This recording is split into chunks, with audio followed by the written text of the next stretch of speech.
Hi student. आज हम शुरू करेंगे जो हमारा फिजिक्स में चल रहा था कूलम्ब्स लॉ। तो कूलम्ब्स लॉ पे हम आज कुछ न्यूमेरिकल देखते हैं। तो कूलम्ब्स लॉ पे अगर कोई क्वेश्चन आ जाता है तो हम कैसे उसको सॉल्व करेंगे उसको देखते हैं। तो इसमें देखिए हमारा जो पहला क्वेश्चन है ये है क्वेश्चंस ऑन कूलम्ब्स फार्मूला। जो कूलम्ब्स फार्मूला है इस कूलम्ब्स फार्मूला हम कैसे निकाले थे। जो एफ हमारा था, एफ इक्वल टू आया था आपका के, आपका कोई एक कांस्टेंट प्रोपोर्शनलिटी आया था और Q1 Q2 by R square आया था। तो यही हमारा फार्मूला है और इसी फार्मूले पे हमको क्या करना है, कूलम्ब्स लॉ को यूज करते हुए देखना है। जो कूलम्ब्स लॉ है ये, इस पर कैसे हम न्यूमेरिकल करेंगे। तो ये हमारा पहला क्वेश्चन है। इस क्वेश्चन को कैसे सॉल्व करेंगे देखिए।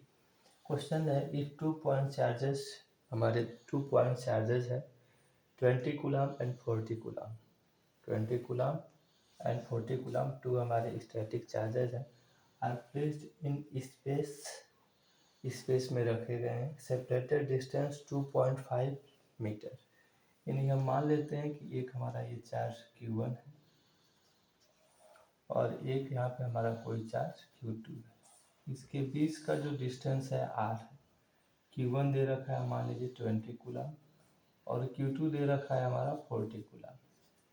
इसके बीच जो डिस्टेंस R है यह है हमारा 0.25 मीटर, या ऐसे R इक्वल टू लिख सकते हैं 1/4 मीटर। ऐसे इसके सॉल्यूशन को क्या करेंगे, कैसे, गिवन दैट, जो हमारा गिवन है उसको लिख लेंगे। गिवन दैट क्या गिवन है, जो भी हमें निकालना है, क्या इवेल्युएट करना है, तो इसके बीच हमें मैग्नीट्यूड ऑफ फोर्स निकालना है। क्या निकालना है, मैग्नीट्यूड ऑफ फोर्स। तो पहले जो चीज़ें हमें गिवन है उसको हम राइट डाउन कर लेते हैं, लिख लेते हैं। तो देखिए फ्रॉम द फिगर, फिगर से भी हमको, फ्रॉम द फिगर, फिगर से देखेंगे कि हमें क्या क्या ज्ञात है। फिगर से हमारा यहाँ पे Q1 इक्वल टू दिया है 20 कूलम, Q2 इक्वल टू हमारा दिया है 40 कूलम, एंड जो R है R इक्वल टू 0.5 मीटर या 1/4 मीटर बोल देते हैं। Then we also determine F, जो F इक्वल टू है ये हो क्या होगा। तो F इक्वल टू देखिए यहाँ स्पेस के लिए दिया जा रहा है, तो यहाँ पे हम ये यूज करेंगे कूलम्ब्स के लिए 1/4 pi epsilon naught Q1 Q2 by R square. तो ये जो प्रोपोर्शनलिटी कांस्टेंट आया था उसको हटाए थे तो हमारा ये 1/4 पाई एप्सिलॉन नॉट आया था और ये स्पेस में रखा गया है, तो स्पेस में एप्सिलॉन नॉट की वैल्यू हमारी 1 हो जाएगी। तो फ्रेंड्स इसमें हम इसके वैल्यू को रख के और इवेल्युएट करेंगे तो देखेंगे क्या आता है। 1/4 पाई, पाई की जगह पे 3.14 पुट कर लेंगे या 22/7 भी रख सकते हैं। तो 1.4 इंटू में 1, फिर आपका Q1 दिया है 20 इंटू आपका ये Q2 हो गया 40 और बटे में 1/4 कर लेंगे इसका स्क्वायर। तो ये हमारा हो जाएगा। एट लास्ट जब इसको हम निकालेंगे तो F की वैल्यू हमारी आएगी, जो F है हमारा आ जाएगा 1 इसको कर लेंगे तो 4 4 चौको 16, 4 करें 4 और 1 5 और 4 3 12, 12 ये हो जाएगा और गुणे फिर से इसको करेंगे यहाँ पे तो 60 और बाई हमारा हो जाएगा 1 इसको कर लेंगे तो 800 हो जाएगा। ये हमारा 800, 4 दूने 800 हो गया और फिर ये हमारा गुणे में हो जाएगा ये 1, ये हमारा हो जाएगा 16, 4 चौको 16 ये ऊपर जाएगा तो ऐसे आ जाएगा। या फिर इसको हम हल करेंगे तो ये हमारी वैल्यू आ जाएगी F का, F जो आएगा हमारा, अब इसको डिवाइड कर लेंगे तो इतना आ जाएगा हमारा 16 128, तो 128 ये हो गया हमारा और इसके बाद 12.56 अब इसको डिवाइड करेंगे और डिवाइड करने के बाद यही हमारा ये आंसर आ जाएगा, एफ का मान निकल जाएगा। तो ये देखेंगे कितना आएगा, इसको हम इवेल्युएट करेंगे, इसको डिवाइड करेंगे और यही हमारा इतना कूलाम से इसकी वैल्यू आ जाएगी। तो इसको कैसे डिवाइड करेंगे और देखेंगे, ये हमारा 12,800 गुणे फिर से आपका हो जाएगा, ये डबल जीरो बढ़ा लेंगे तो ये हमारा हो जाएगा 100 और बाई 1256 इसको कर लेंगे, या फिर ये आपका हो जाएगा लगभग जो है हमारा आ जाएगा ये 1280 है, तो ये 1 पॉइंट समथिंग करके आएगा इंटू 10⁻³ जैसे ये 1280 और बटे में आ जाएगा 1256, ठीक है, और ये 10⁻³ तो ये लगभग जो आएगा आपका 0 पॉइंट समथिंग करके आएगा, 0.1 करके। तो ये हमारा इतना इसके जो force of magnitude of force है ये हमारा इतना के पावर में एफ जो दोनों पॉइंट चार्जेज है उसके बीच में ये हमारी वैल्यू लगेगी। तो 0 पॉइंट समथिंग करके आएगा और इसको हम इतना एफ हमारा ये न्यूटन में आ जाएगा भाई। तो यहीं से हमारा ये फोर्स ऑफ अट्रैक्शन या फोर्स ऑफ रिपल्सन ये किस नेचर का फोर्स है ऐसे निकल जाएगा। तो ये हमारा इस तरह से सॉल्यूशन होगा। अगर कोई भी ऐसे क्वेश्चन बेस्ड आ जाता है तो हम इसको ऐसे डिटरमाइन करेंगे। तो ऐसा है, ये क्वेश्चन आपको समझ में आया होगा। अगर कोई भी डाउट हो तो इसमें कमेंट करें। नेक्स्ट अब हमारा जो टॉपिक है उसको देखते हैं। अगला हमारा टॉपिक है चार्ज डिस्ट्रीब्यूशन। चार्ज डिस्ट्रीब्यूशन शुरू करते हैं। ये चार्ज डिस्ट्रीब्यूशन क्या होता है, तो चार्ज डिस्ट्रीब्यूशन कितने तरह का होता है इसको जानेंगे और उसके बाद उसका क्या फार्मूला है उसको जानते हैं। इस पे सिमिलरली ऐसे ही क्वेश्चन हमारे आ जाएंगे, तो इसको अगर करना होगा तो इसी तरह से फ्रेंड्स आप लगा सकते हैं, इसको सॉल्व कर सकते हैं। अगला हमारा टॉपिक है चार्ज डिस्ट्रीब्यूशन। चार्ज डिस्ट्रीब्यूशन, ये चार्ज डिस्ट्रीब्यूशन क्या होता है और कितने तरह का होता है इसको जानेंगे। तो ये चार्ज को हम डिस्ट्रीब्यूट करते हैं किस तरह से, चाहे वो हमारा लीनियरली हो, चाहे किसी सरफेस पे हो या किसी वॉल्यूम पे, अगर हमको चार्ज को डिस्ट्रीब्यूट करना है इक्वल अमाउंट में तो वही हमारा चार्ज डिस्ट्रीब्यूशन कहलाता है। तो चार्ज डिस्ट्रीब्यूशन यानी अगर if we consider Q with the total charge then it can be distribute over a line, किसी हम लाइन पे इसको डिस्ट्रीब्यूट कर सकते हैं या किसी सरफेस पे डिस्ट्रीब्यूट कर सकते हैं, या इस चार्ज को हम किसी वॉल्यूम पर डिस्ट्रीब्यूट कर सकते हैं। तो ये जो चार्ज डिस्ट्रीब्यूशन है, the charge distribution are basically distribute over a line और सरफेस और वॉल्यूम।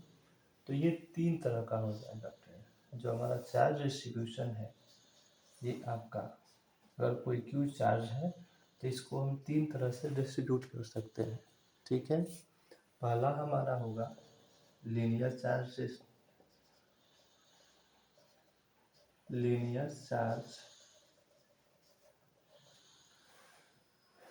डेंसिटी, जैसे ये चार्ज डिस्ट्रीब्यूशन तो है तो इसको हम लीनियर चार्ज डेंसिटी बोलते हैं। जो चार्ज डिस्ट्रीब्यूशन या आवर्लिक यहाँ पर डेंसिटी भी इसको हम लिख सकते हैं डेंसिटी। तो ये दोनों का सेंस वही है। तो लीनियर चार्ज डेंसिटी को हम लैम्डा से रिप्रेजेंट करते हैं। उसके बाद अगला हमारा है सरफेस चार्ज डेंसिटी, और नेक्स्ट हमारा है last volume charge density.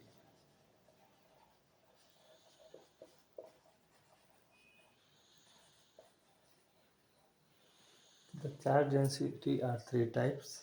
First is linear charge density, second is surface charge density और लास्ट है आपका वॉल्यूम चार्ज डेंसिटी।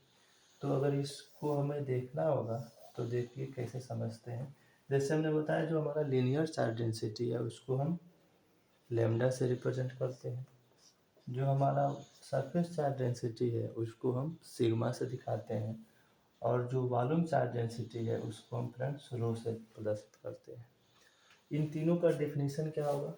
तो ये हमारा जो लीनियर चार्ज डेंसिटी है, लीनियर चार्ज डेंसिटी अगर हम कोई क्यू चार्ज लेते हैं तो इसको किसी लाइन के अकॉर्डिंग क्या करना है, किसी लाइन पे हमको अगर डिस्ट्रीब्यूट करना हो, जैसे ये टोटल चार्जेज अगर क्यू है और इस क्यू चार्जेस को हमें किसी लाइन पे डिस्ट्रीब्यूट करना है, तो जैसे ये टोटल चार्ज हमारा क्यू हो गया और इसमें से हम इसकी लंबाई एल हो जाए, तो यहाँ पे हमारा क्या होगा, ये लैम्डा की जो वैल्यू आएगी क्यू बाई एल हो जाएगा। इसके लिए फार्मूला हमारा बनेगा क्यू बाई एल, यानी कि द चार्ज डिस्ट्रीब्यूशन, जो हमारा क्यू है charge distribution, the ratio of total charge density and the length is called linear charge density. यानी कि जो हमारा कोई भी हमने एल लंबाई का एक कंडक्टर ले लिया या वायर ले लिया और इस पे ये कंसीडर कर लेते हैं कि क्यू चार्ज है, तो इस पे हमारा linear charge density that is जो लेमडा होगी वो हमारा क्या होगा, क्यू बाई एल होगा।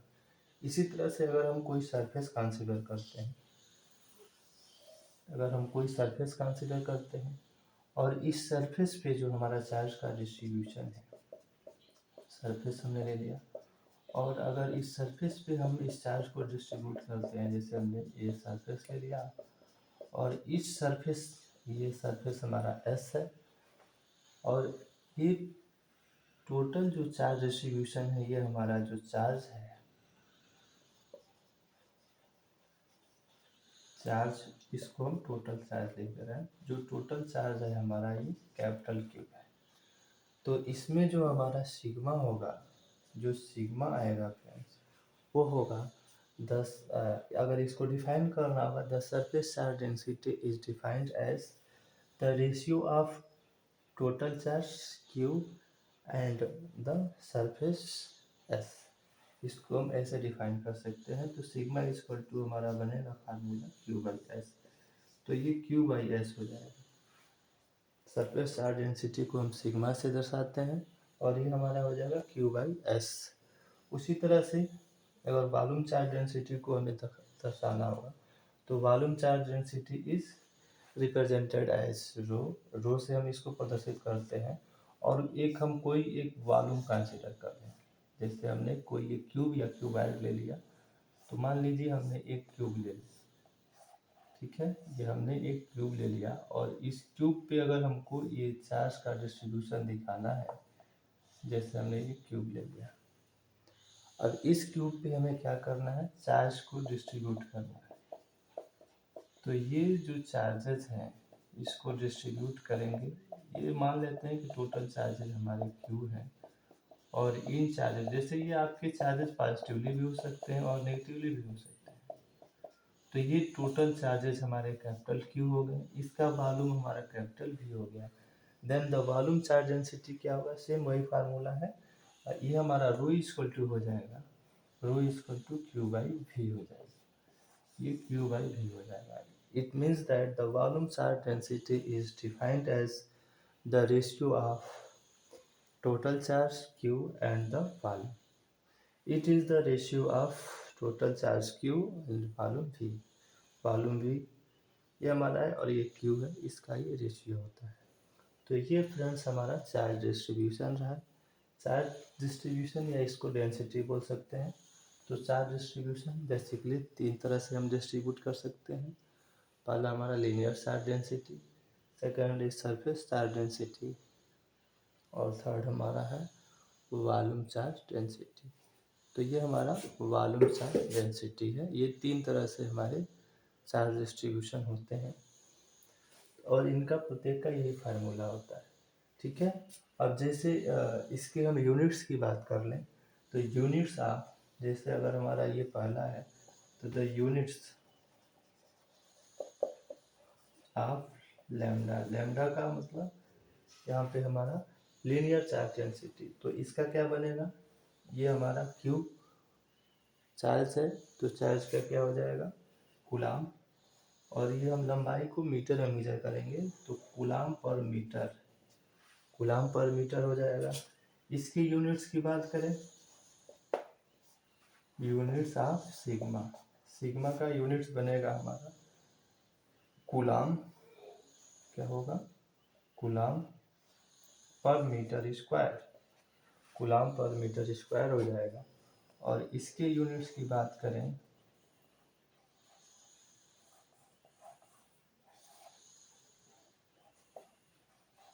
यूनिट्स ऑफ रो, तो रो का हमारा यूनिट्स बनेगा फ्रेंड्स, जो रो है इस रो का यूनिट्स बन जाएगा ये कूलाम और ये मीटर का क्यूब, तो कूलाम पर घन मीटर या क्यूब हो जाएगा।